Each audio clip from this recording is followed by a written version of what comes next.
Hello mga kamami, it's me, Proudly Mommy Vlog again. For today's video, ating paliliguan si Baby Kayon. Dahil nga bumisita ako sa kanilang bahay upang makita ko na rin ang ate ko at ang aking pamangkin and syempre ang aking apo na si Kayon. Ayan, dahil nga minsan lang pumunta si Proudly Mommy sa kanilang bahay, ako na ang paligo sa kanya para naman makabawi ako sa mga hindi ko pa nagagawa sa kanya kay Baby Kayon. Alam niyo mga kamami, tayong mga nanay, dapat laging malinis ang mga baby. Kasi ang katulad ni Kayo na 5 months old, hindi pa siya marunong maglinis ng kanyang sariling katawan. So marami ang mga libag o dumi sa kanilang mga kilikili, sa may binti at sa kung ano mang party ng katawan na dapat talaga nating inaalagaan. So lagi naman natin talagang paliliguan ng mga baby araw-araw, lalo na sa panahon ngayon na napakainit. Katulad lang din natin sila kung tayo nga ay naiinitan, ano pa kaya yung baby. So lagi natin paliliguan araw-araw para lagi silang malinis at healthy, syempre para hindi sila dapuan ng mga mikrobyo o kung ano mang nasa paligid, na lalo na sa panahon na ngayon na uso ang mga sipon, ubo, virus o kung ano pa man. So sa time na ito pinapaliguan ko siya, talagang gustong gusto naman niya and nakiki-operate siya habang siya ay aking sinasabon. So titingin-tingin lang si Baby Kayon sa akin na parang nauunawaan niya na ba ako. Alam niya kung ano yung ginagawa ko sa kanya dahil siguro sa araw-araw na rin na pinapaliguan siya ng kanyang lola.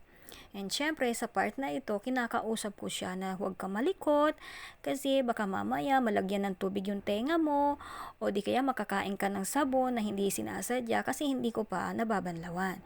So, binabanlawan ko na yung kanyang unang-una, yung kanyang mga kamay kasi mahilig siyang isubo yung kanyang mga daliri sa kanyang mga bibig. So, mga mami, pag nagpapaligo tayo, be aware po tayo ha. Be smart kasi ang mga baby, hindi nila nakokontrol yung kanilang mga sarili. So, dapat lagi natin silang binabantayan, lalong-lalo na sa pagpapaligo. Hindi natin namamalayan, ayan, tumatayo, gusto na niyang tumayo mag-isa, nakita niyo yun, inaangat niya yung kanyang ulo. Naakala mo ba naman ay kayang-kaya niya na ang kanyang sarili? O, di ba, Kayon, ikaw na. So, ayan, sinasabon ko yung kanyang mukha, syempre, dahil hindi naman pwedeng katawan lang ang sasabunin sa parte ng katawan ng bata, pero dapat maging maingat tayo dyan, dahil kapag atin binanlawan ng tubig, pwedeng pumasok ang tubig sa kanilang mga tenga at baka kung ano ang pwedeng mangyari. So dahil tayo ang mga nanay, mga lola, mga tita o ate na nag-aalaga sa mga baby, maging mapagmatyag tayo. Hindi yung puro cellphone ang ating gagawin ha, lalo na sa part na nagpapaligo ka sa baby. Nako, mag-ingat tayo dyan. At ito na nga, time na para naman idapa natin si Baby Kayon upang nang sa gayon ay ating masabon ang kanyang likod at syempre ang kanyang ulo. So ayan na nga, napakabait naman kasi ng batang ito kapag paliguan, hindi naman ganun kalikot. Kaya naman madali lang din paliguan ito ng mga oras na yan. And ayun na nga, medyo nagrereklamo na siya diyan kasi hindi naman yata siya sanay na dumapa kapag pinapaliguan. So ayan na, kinukuskus kong mabuti ang kanyang ulo para nang sa ganon, malinis na malinis. Kaya natin nga pinapaliguan ng mga babies, di ba?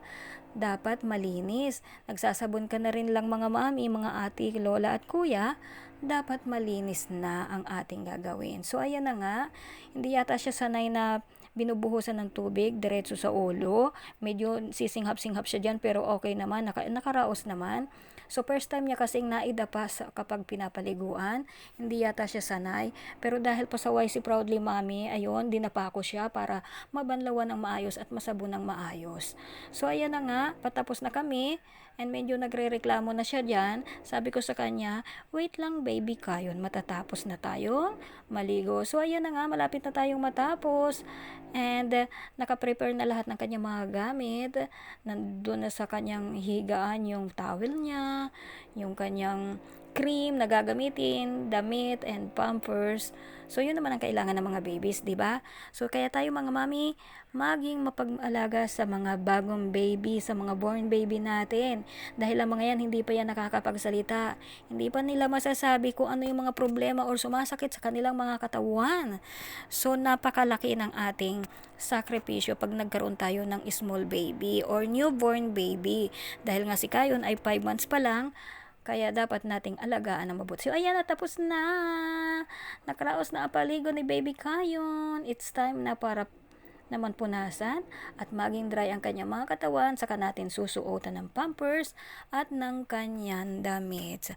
O di ba? Sana nag-enjoy kayo at sana sinmahan niyo ako ng buong buo hanggang sa matapos ang aking video dahil hindi na nga makapag-live si Proudly Mommy. O di ba? Dalawang lola na ang nag-aasikaso kaya Kayon.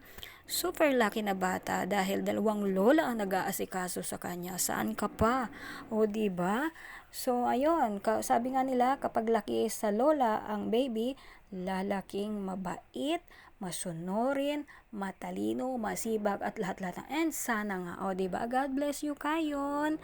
Maging malusog ka sanang bata and huwag maging makulit at sakit ng ulo ng iyong mga lolos and lola and of course ng iyong mommy and daddy.